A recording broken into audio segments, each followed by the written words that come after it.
How to send message on WhatsApp for Android. To send the message, you will need to have the contact of that person. So, tap on the message button from the bottom.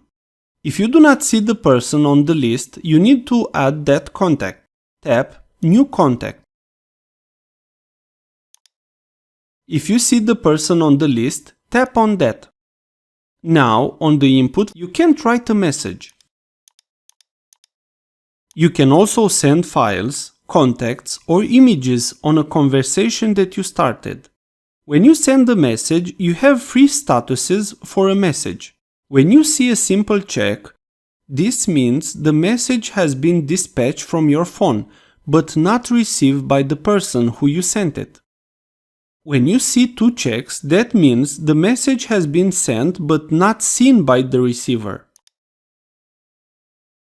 If the message has a blue check, then it means the receiver has read the message. If you send a message, you could delete it.